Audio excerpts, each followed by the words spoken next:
Pagkalayo, tanging ikaw lamang ang aking ibigin. Walang ibang hiling kundi ang yakap mo't halik. Ito niyo yung ating pork belly. Ginayat ko na, ilalagay ko na doon sa ibabaw.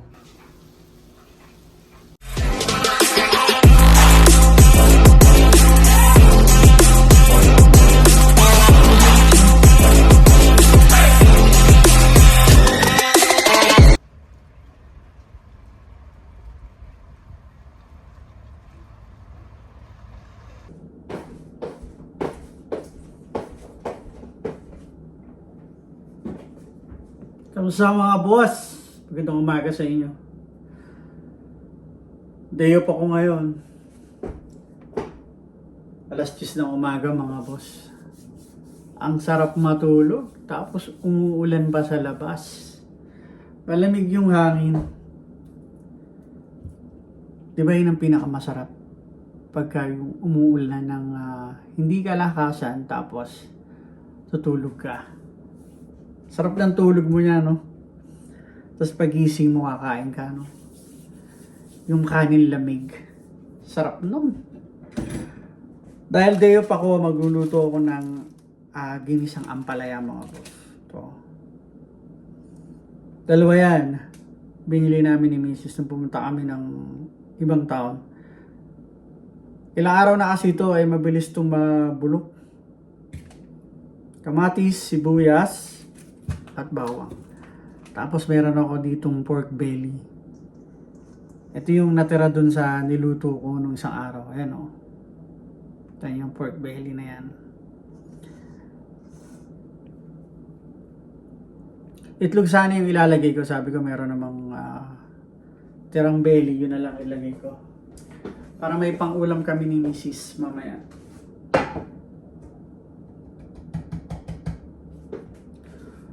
Luto tayo mga boss. Let's go.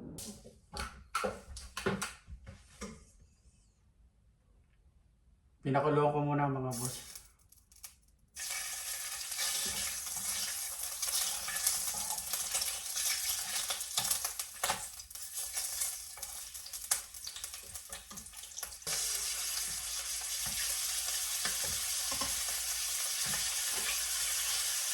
Gigisa ko naman yung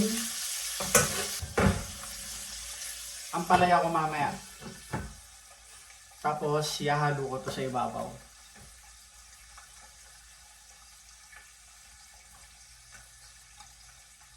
Ayan. Balikan ko maya mga boss. Ito na yung ampalaya ko. Halos konti na lang. Piniga ko yan sa asin pero para mabawasan ng konti yung ano ba yun? Mapait. Yun. Ayan o. Mabilisan. Pagkalayo, tanging ikaw lamang ang aking ibigin. Okay ba mga boss? Pinapanood ko kasi yung yung kumanta nun mga boss, si JR siya, ano ba yan, si Bakol ba yun? Basta yun, pinapanood ko. Pinanood ko siya dun kay Julius Babaw vlog. Yan. Siya pala yung original na kumanta noon. Patagal ko nang pinapakinggan yun. At nung in-interview siya doon, pinakanta siya ulit. Ganun pa rin yung boses niya. Ang ganda pa rin mga boss. Idolo ko yun mga boss. Si JR.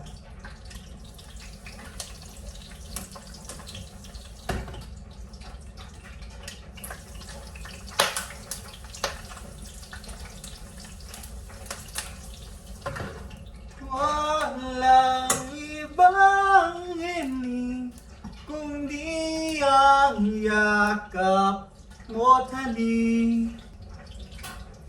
Kung muna ako lalagyan. Excuse me mga boss. Ito ng aking ano, camera ay pinapatong ko dyan sa ano, sa isang itong mga lagay ng baso. Ayan o, ito.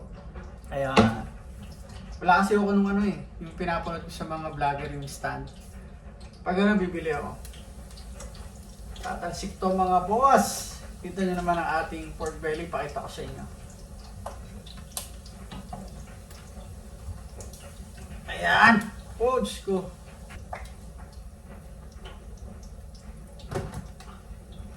Pero pakita ko muna sa inyo itong ating pork belly. Kamayin ko na. Ito nyo yung ating pork belly. Ayan pa oh. Ayan oh. Ang bango.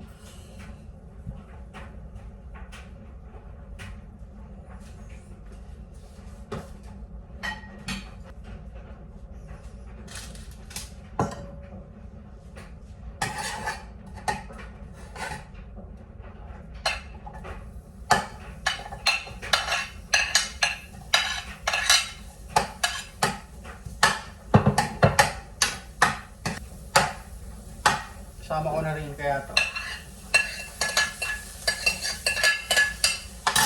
Ayan. Tapos lagyan natin ng paminta.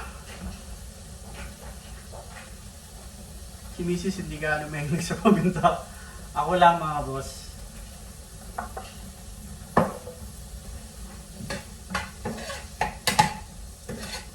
Tapos patis. Konting patis.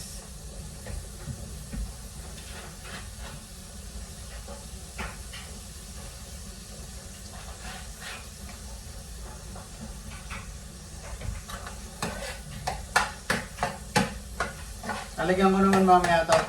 Ito pala pampalasa. Magic sarap. Kreto ni Boss J mga boss.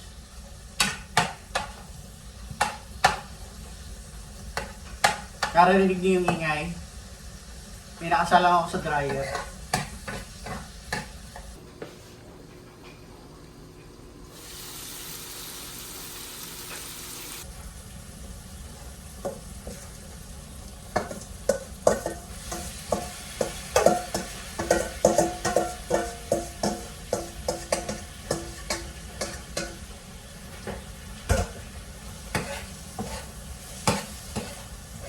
Alam niyo kung saan pabagay itong ampalaya? Sa pritong galunggong. Di ba mga boss? Masarap to doon eh. Malayo ka man ay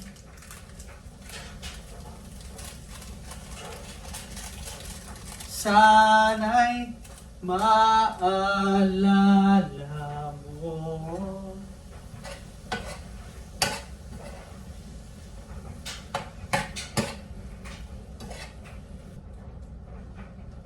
So, ano yung kalagayan niya ngayon? Dati siyang sikat. Ayon lang to dun sa napanood ko.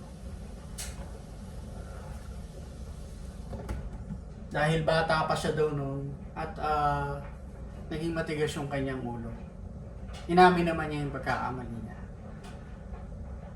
Hanggang sa bumigay na siya at iniwan niya na yung kanyang ganung trabaho at umuwi ng probinsya.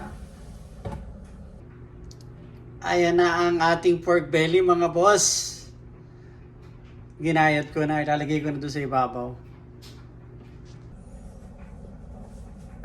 Di magka